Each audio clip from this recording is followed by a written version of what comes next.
आयशा गुल अली के इल्जामात के बाद सियासी शॉक्स और आफ्टर शॉक्स की खबरें शामिल करेंगे, लेकिन आगे चलकर फिलहाल बात करेंगे कराची की।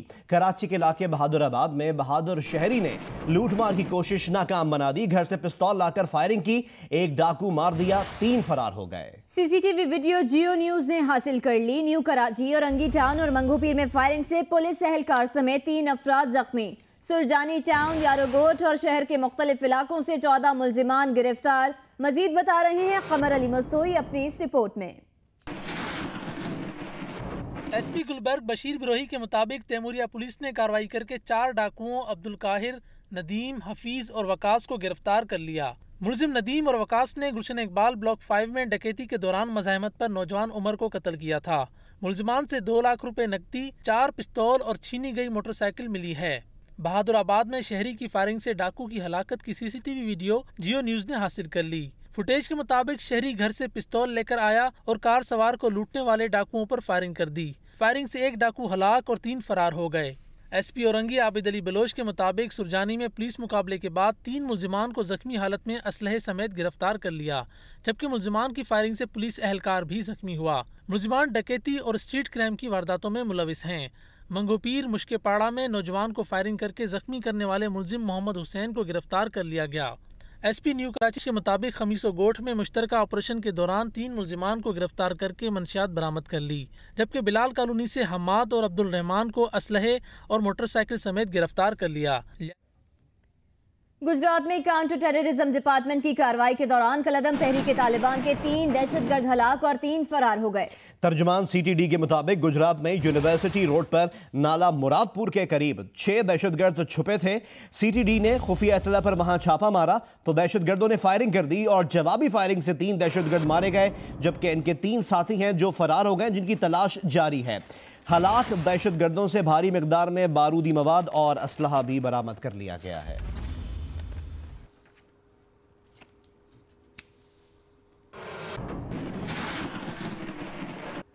ओकाड़ा से आपको खबर दें, जिसके गांव 43-4L में डाकुओं और अहले इलाका के दरमियान फायरिंग का तबादला हुआ।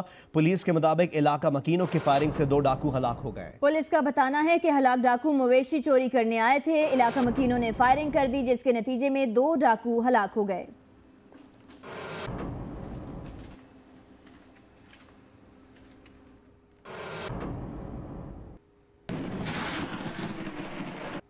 मौसम से मुतालिक आपको अपडेट करें। गुजरात में शदीद बारिश हुई, जिसके बाद ज़मीनी इलाके ज़ेर-ए-आब आ गए हैं। इस्लामाबाद, रावलपिंडी, पसरूर, गुजरात और आज़ाद कश्मीर के मुख्तलिफ इलाकों में तेज़ बारिश का सिलसिला जारी है। महकमा मौसमियात के मुताबिक आज इस्लामाबाद, रावलपिंडी, लाहौर, गुजरांवाला और सरगोधा में बारिश का इम्कान है। इसी तरह आज पेशावर, मर्दान, कोहाट, बन्नू, मालाकन, हज़ारा, गिलगित बल्तिस्तान, फाटा और कश्मीर में भी बारिश हो सकती है। मुल्क के दीगर इलाकों में मौसम गर्म और मरतूब रहेगा।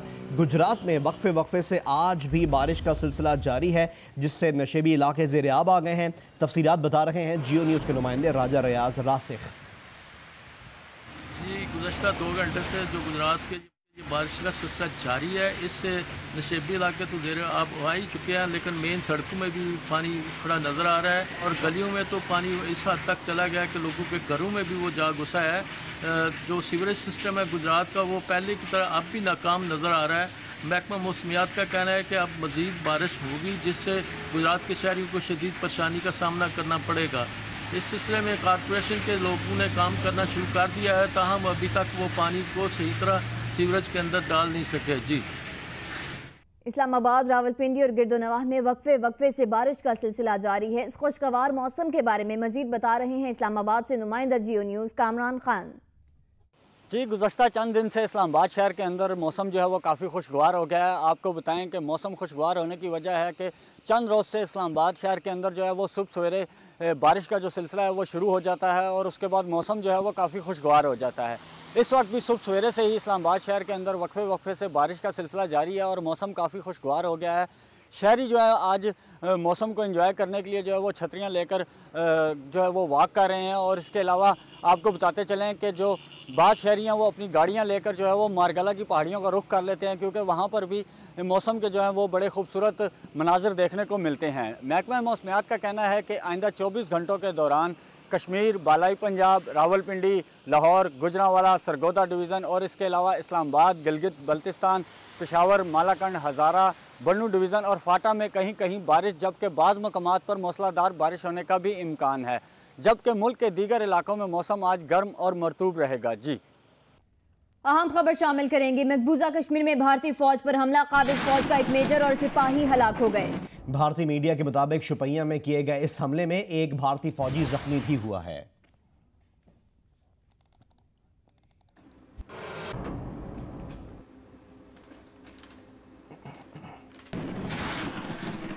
और अब आपको बताएं कि लाहौर के सरकारी हॉस्पिटल्स में यंग डॉक्टर्स की हड़ताल तीसरे रोज में दाखिल हो गई है। ताहम वजीर सेहत पंजाब ख्वाजा सलमान रफीक से मुज़ाकरात हुए, जिसके बाद यंग डॉक्टर्स ने इमरजेंसी में ड्यूटी शुरू कर दी है। यंग डॉक्टर्स और वजीर सेहत में आज दोपहर 1 बजे दोबारा मुज़ाकरात होंगे। इस वक्त सर्विसेज अस्पताल के बाहर मौजूद हैं जियो न्यूज़ की नुमाइंदा नवीन अली। नवीन, अपडेट कीजिएगा, क्या सूरत हाल है और मरीजों की मुश्किलात से मुतालिक बताइएगा।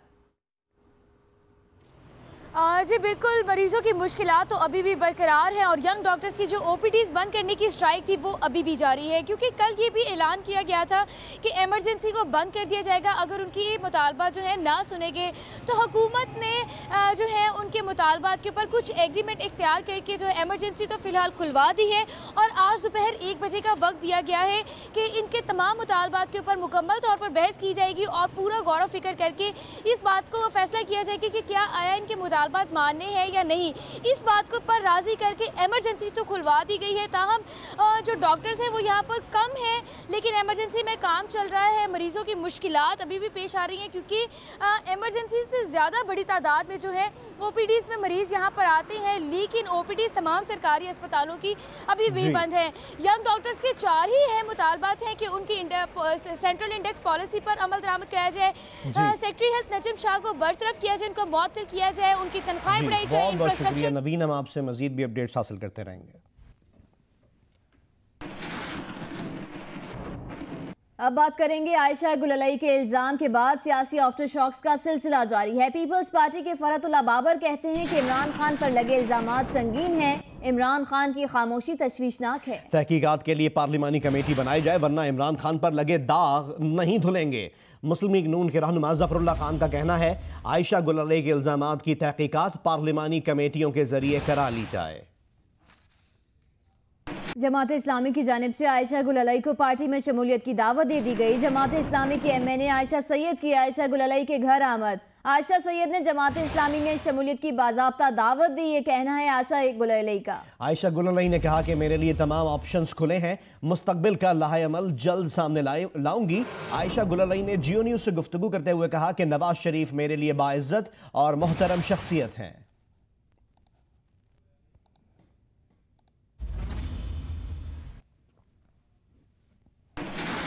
इमरान खान की ज़ेर सदारत तहरीक इंसाफ का इजलास हुआ, जिसमें आयशा गुललई के इल्जामात पर गुफ्तगू की गई। चेयरमैन तहरीक इंसाफ इमरान खान ने उनके हक में मुजाहरा करने वाली तहरीक इंसाफ की खवातीन को खैराज तहसीन पेश करते हुए कहा कि PTI की खवातीन ने नून लीग का मकरू चेहरा बेनकाब कर दिया। इत्तलात के मुताबिक इमरान खान का कहना था कि नून लीग सियासी, इखलाकी और कानूनी तौर पर मुनहदम हो गई है। इल्जामात की सियासत करना उनका वतीरा है। नून लीग ने माजी में बेनज़ीर भुट्टो और मुझ पर ऐसे इल्जामात लगाए हैं, मुस्तकबिल में भी किरदार कशी के ऐसे हमले नाकाम होंगे। उन्होंने मजीद कहा कि मुस्लिम लीग नून ज़मीरों के सौदागर हैं, अरबों डॉलर जब्त होने के डर से किसी भी हद तक गिर सकती है। नून लीग मुकम्मल तौर पर टूट फूट का शिकार हो चुकी है।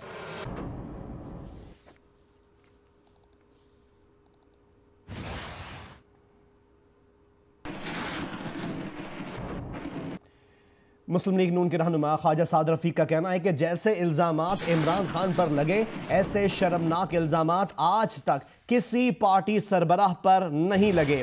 ख्वाजा साद रफीक ने कहा अपने गुनाह मुस्लिम लीग नून पर डालने का चूरन नहीं बिकेगा, टूट फूट का शिकार हम नहीं, तहरीक इंसाफ है। ख्वाजा साद रफीक ने कहा कि इमरान खान सियासत को खेल और सियासी जमात को चिरागा समझते हैं। खैर संजीदा, खैर मुतवाज़िन, बददियानत शख्स सियासी रहनुमा नहीं बन सकता। शेख रशीद को उम्मीदवार नामजद करके वोट ना डालना इमरान की गैर संजीदगी की इंतहा है। PTI की क़यादत ऊपर से नीचे तक रंग बिरंगे लोटों से भरी हुई है। PTI की क़यादत आवारा सियासी खिलाड़ियों का लंडा बाजार है। तहरीक इंसाफ की क़यादत में नौजवान कहाँ हैं?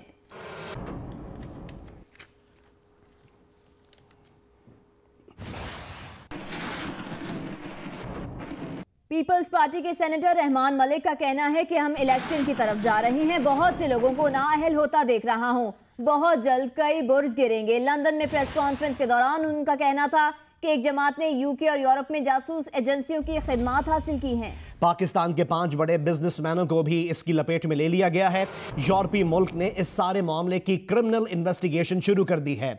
सियासत में इतना आगे नहीं जाना चाहिए। सियासतदानों को सोशल मीडिया के जरिए गालियां देने वालों के खिलाफ पार्लियामेंट के जरिए कार्रवाई करवाने का ऐलान भी किया।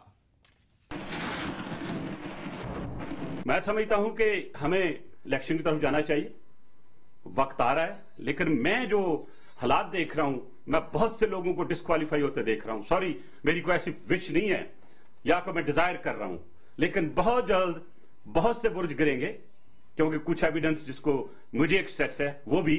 और एक मुझे अफसोस है, शायद मुझे कहना चाहिए या नहीं कहना चाहिए, जब एक पार्टी 3 डिटेक्टिव एजेंसियां यूके में और यूरोप में हायर करेंगी किसी के खिलाफ, तो इसका मतलब हमने इदारों पर तो भरोसा छोड़ दिया। तो जब हम अपने तौर पे उन लोगों के पीछे जाएंगे, और अगर किसी को शक है तो मैं वो 3 एजेंसियों के नाम भी बता दूंगा, लेकिन एक सवाल मैं उस पॉलिटिकल पार्टी से जरूर करूंगा कि आवाम जानना चाहेगी कि वो पैसा कहां से आया, किसने दिया, फंडिंग कहां से हुई, मैंडेट क्या थी, और मैंडेट डिटेक्टिव एजेंट्स को क्या दी थी। क्योंकि जब ये क्वेश्चन बाहर आते हैं तो ज़ाहिर है फिर उससे परेशानी भी शुरू होती है। क्योंकि मैं ये बात कर चुका हूं, मैं ये जरूर बताऊंगा कि पाकिस्तान के बड़े बहुत 5 नामवर बिजनेसमैनों को भी उसमें लपेट दिया गया है। और यूरोप का कोई मुल्क जो है उसने ऑलरेडी क्रिमिनल इन्वेस्टिगेशन शुरू कर दी हुई है। नाम किसका बदनाम हुआ? पाकिस्तान का। पाकिस्तान की मारूफ अदाकारा माहिरा खान ने आयशा गुललई के खिलाफ मुहिम पर अफसोस का इजहार किया है। माहिरा खान का कहना है कि आयशा के इल्जामात सच्चे हैं या झूठे, ये बात जल्द ही सामने आ जाएगी, लेकिन इस दौरान इन इल्जामात पर जिस रद्द-ए-अमल का इजहार किया जा रहा है वो परेशान कुन है। माहिरा खान ने कहा कि ऐसे रद्द-ए-अमल से ही हमें लोगों की जहनियत का अंदाजा होता है, लोग आखिर इतना नीचे कैसे गिर जाते हैं। माहिरा खान ने आयशा गुललई के एक मुखालिफ की ट्वीट शेयर करते हुए कहा कि ऐसा रद्द-ए-अमल बीमार जहनियत का अक्कास और बदबूदार है।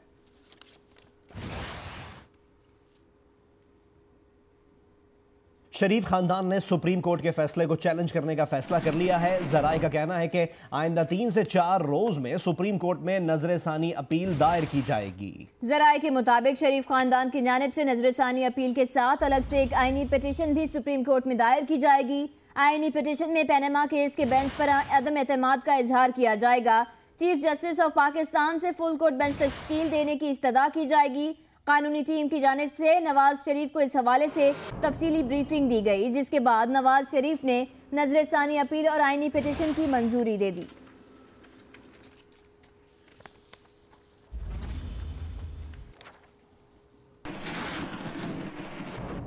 वजीर आजम शाहिद खाकान अब्बासी का आइंदा आम इंतखाबात तक ओहदे पर रहने का इम्कान है। जराए के मुताबिक नवाज शरीफ की ज़ेर सदारत नून लीग का गैर रस्मी मुशावरती इजलास हुआ, जिसमें कई सीनियर रहनुमाओं ने पंजाब से शहबाज शरीफ को हटाने की मुखालिफत की। उनका कहना है कि शहबाज शरीफ के पंजाब से जाने से पार्टी को बड़ा नुकसान हो सकता है। जी हाँ, उनका कहना है कि शहबाज शरीफ के पंजाब से जाने से पार्टी को बड़ा नुकसान हो सकता है, क्योंकि उनके मुतबादिल की तलाश एक मुश्किल काम होगा। ताहम इस हवाले से हतमी फैसला बाद में किया जाएगा। कुछ रहनुमाओं का यह भी कहना है कि शहबाज शरीफ विफाक में आकर पार्टी को बेहतर लीडरशिप दे सकते हैं।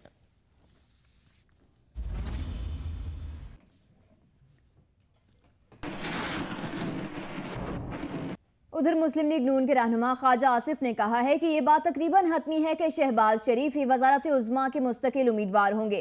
ताहम नवाज शरीफ फैसले पर नजरसानी भी कर सकते हैं। उन्होंने ये बात जियो न्यूज़ के प्रोग्राम आपस की बात में मेज़बान मुनीफ फारूक से गुफ्तगू में कही। क्या ये बात हतमी हो चुकी है कि शहबाज शरीफ साहब बाई इलेक्शन लड़के आ रहे हैं और खाकान अब्बासी साहब महज 45 दिन के लिए ही वज़ीर आज़म बने हैं? देखिए, ये बात जो है अभी तक तो मैं आई वुड से कि तकरीबन हतमी है, लेकिन इसमें तकरीबन हतमी है, लेकिन इसमें जो है वो इस पे कायदे मोहतरम जो है वो किसी वक्त भी गौर कर सकते हैं और इस चीज़ को रिवाइव भी कर सकते हैं या रिवाइज भी कर सकते हैं। मुस्लिम लीग नून ने अवामी ताकत के मुजाहरे का फैसला कर लिया है। नवाज शरीफ आइंदा इतवार को बजरिया मोटरवे या GT रोड लाहौर जाएंगे। साबिक वजीर आजम के लाहौर जाने का प्लान तैयार करके 2 अमल दरामद कमेटियां कायम कर दी गई हैं। जराये के मुताबिक नवाज शरीफ की लाहौर रवानगी के लिए टीमें तश्कील दे दी गई। रावलपिंडी डिवीजन में तैयारियों का काम चौधरी निसार की सुपुर्द कर दिया गया। नवाज शरीफ के बाबू साबू इंटरचेंज या दाता दरबार में जलसे से खिताब की तजावीज़ है। नवाज शरीफ लाहौर पहुंचने पर बड़े अवामी इज्तिमा से खिताब करेंगे।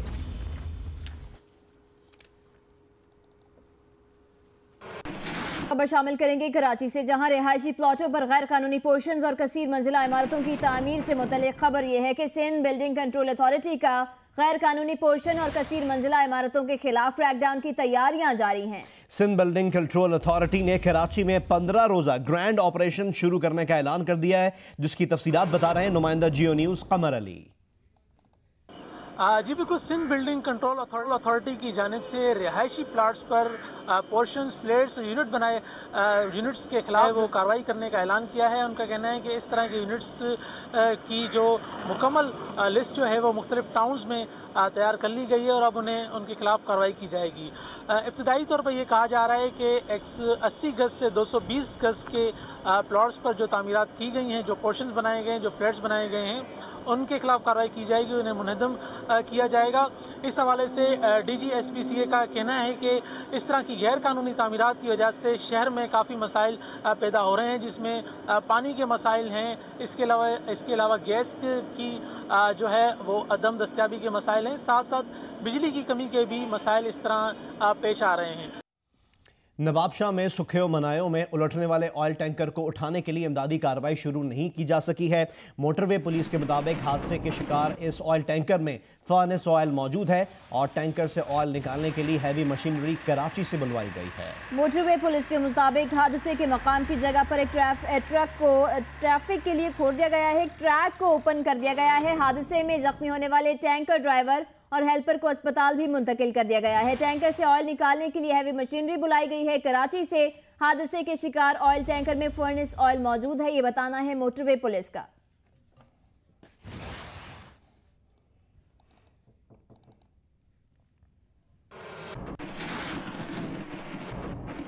ठहरिए, जो पेंटिंग आपने मारूफ मुसफ़िर सादकैन के नाम पर लाखों या करोड़ों रुपए की खरीदी है, कहीं वो जाली तो नहीं?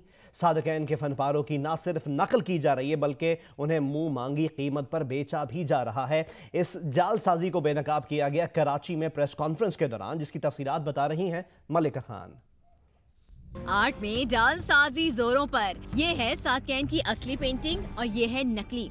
मारूफ मुसव्विर सादकैन की पेंटिंग्स और खत्ताती की नकल साजी की इब्तदा उनके इंतकाल के फौरन बाद ही शुरू हो गई थी। ये नकलें 2 किस्म की हैं, एक वो जो उनकी असल तस्वीर की नकल है और दूसरी वो जो इनके नाम से बनाई जाती है, मगर उन्होंने अपनी जिंदगी में कभी वैसा काम ही नहीं किया। 30 साल उनके मरे हुए हो गए, 26 साल से मैं कोशिश में लगा हुआ हूँ, कोई पेशरफ नहीं होती और बजाय कम होने के ये बढ़ता चला जा रहा है। इस हवाले से कराची में एक प्रेस कॉन्फ्रेंस हुई, जिसमें सादकैन के भतीजे सुल्तान अहमद, आर्ट्स काउंसिल के अहमद शाह, मुसव्विर शाहिद रस्साम, मुसव्विरा शहला रहमान ने इस जालसाजी को बेनकाब किया और इसकी पुरजोर मजम्मत की। सोने के नाम पे पीतल खरीद लेना है वो। जब कोई चीज़ लेने जाए तो किसी मुनासिब आदमी से, 1-2 लोगों से जो ये चीज़ जानते हों, उनसे ये पूछे कि भाई ये सही है कि नहीं है। प्रेस कॉन्फ्रेंस में सादकैन के नाम से बनने वाली सादकैन फाउंडेशन और दीगर आर्ट गैलरीज की निशानदही की गई, जो इस घिनौने कारोबार में मुलव्विस हैं और बैरून मुल्क भी सादकैन के नाम पर जाली एग्जीबिशन करा के भारी रकूम कमा रहे हैं। हम की कमेटी बनाएंगे जिसमें जो आर्ट के एक्सपर्ट हैं, जिन्होंने आर्ट पे लिखा है, रिसर्च की है, ख़ासतौर पर सादकैन साहब पे, तो वो न सिर्फ ये कि उनके काम के ऊपर मज़ीद जो है लिखें, साथ में वो कमेटी डिसाइड करेगी कि ओरिजिनल क्या है, फेक क्या है। सादकैन की जाली तख्लीकात किताबों में भी छप रही हैं और मुंह मांगी कीमत पर बेची जा रही हैं। प्रेस कॉन्फ्रेंस में मशकूक अफराद के खिलाफ कानूनी चाराजोई और इस जाली कारोबार को रोकने का मुतालबा भी किया गया। कैमरामैन अदनान अली के साथ मलिका खान, जियो न्यूज़, कराची। खबर शामिल करेंगे कोयटा से। आर्ट स्कूल रोड के करीब मशकूक गाड़ी की मौजूदगी पर बम डिस्पोजल स्क्वाड को तलब कर लिया गया है। पुलिस के मुताबिक यहां से एक बम की मौजूदगी की इतला मौसूल हुई, जिसके बाद बम डिस्पोजल स्क्वाड को तलब किया गया है। कोयटा से हम आपको खबर दे रहे हैं, जहां एक आर्ट स्कूल रोड है जिसके करीब एक मशकूक गाड़ी खड़ी है और इस गाड़ी की मौजूदगी पर बम डिस्पोजल स्क्वाड को तलब कर लिया गया है।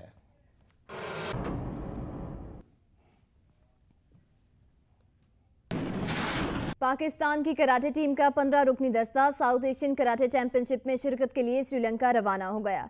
कराटे टीम में 10 मर्द और 5 खवातीन खिलाड़ी शामिल हैं। 10 ऑफिशियल्स भी साथ गए हैं। खिलाड़ियों ने चैंपियनशिप में भरपूर तरीके से हिस्सा लेने और पाकिस्तान का नाम रोशन करने के अज़्म का इजहार किया है। हमारी तैयारी बहुत अच्छी है क्योंकि हमारे जो कोच है उन्होंने हम पर बहुत मेहनत की है और ख़ास तौर पर हमारे जो अपनी ख़ुद की मेहनत है वो बहुत ज़्यादा है। हमने मेहनत की है भरपूर के हम कौम को 14 अगस्त पर गोल्ड मेडल जीत कर एक तोहफा दे सके। यही कोशिश रहेगी कि जैसे लास्ट ईयर जीत के आई थी इस तरह इस साल भी जीत के आऊँ। 3 जो साउथ एशियन चैंपियनशिप हुई है उसमें हमारी टीम चैंपियन आ रही है। इंशाल्लाह इस बार भी हमने बहुत मेहनत की है और इंशाल्लाह अल्लाह से उम्मीद है और आप लोगों की दुआओं से अपील है कि इंशाल्लाह आपकी दुआओं की मदद से इंशाल्लाह फिर इंशाल्लाह फर्स्ट पोजीशन लेके आएंगे और अपना नाम का मुल्क का नाम रोशन करेंगे। अफसोसनाक खबर दें आपको तलागंग से, जहां मियां वाली तलागंग रोड पर स्कूल वैन को हादसा पेश आया है। रेस्क्यू ज़राए के मुताबिक इस हादसे में एक बच्ची जाँ बहक हो गई है और 8 अफराद जख्मी हुए हैं। रेस्क्यू ज़राए का ये बताना है कि इन जख्मियों में 2 खवातीन और 5 बच्चे भी शामिल हैं। इस हादसे में एक बच्ची जाँ बहक भी हुई जबकि 8 अफराद जख्मी हैं।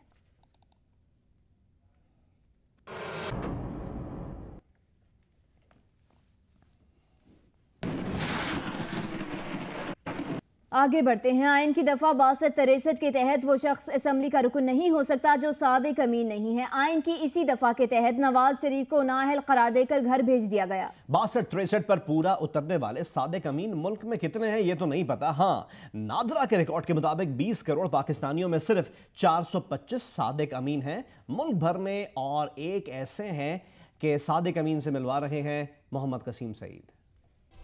नवाज शरीफ की नाअहली के बाद हर बैठक में ये बात जरूर जेरे बहस आती है कि इस मुल्क में सादिक अमीन है कौन। बाज दिल जले तो ये तक कह उठते हैं कि चिराग लेकर भी ढूंढोगे तो सादिक अमीन नहीं मिलेगा, लेकिन जियो ने सादिक अमीन ढूंढ लिए हैं। 1-2 नहीं 425।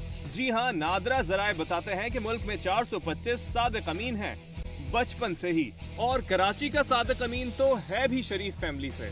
टीवी देख लें या अखबार देख लें, हर जगह सादिक अमीन, पूरे मुल्क में यही नाम चल रहा है। यार दोस्तों में बैठे जाके घर में आए, भाभी आए हमारी, सब बोलते हैं भाई हैं हमारे, बोलते हैं वो भाई बहुत मशहूर हो गया, पूरे मुल्क में सादिक अमीन चल रहा है।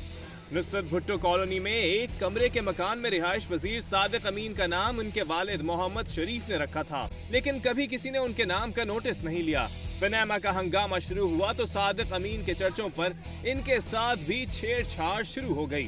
बाज ने तो वजीर आजम बनने का मशवरा भी दे दिया। चढ़ते रहते हैं भाभियां, जैसे मजाक करते रहते हैं। जब से नवाज शरीफ नाअहल हुए तो हम उनका हंसते रहते हैं कि आपको तो पूरे पाकिस्तान में ढूंढा जा रहा है सादिक अमीन। सादिक अमीन कहते हैं कि उन्हें आईन और कानून की ज्यादा समझ नहीं, मगर बंदे को सादिक अमीन होना चाहिए। कैमरामैन अदनान हैदर के साथ मोहम्मद कसीम सईद, जियो न्यूज कराची। 3 सूबों को मिलाने वाले शहर कश्मीर में कोई एम्बुलेंस सर्विस काम नहीं करती। यहाँ की 1.5 लाख की आबादी के लिए कायम ताल्लुका अस्पताल में मौजूद इकलौती एम्बुलेंस भी खराब हालत में खड़ी है। मजीद तफसीलात हमें बता रहे हैं जियो न्यूज के नुमाइंदे मुकेश रुपैथा।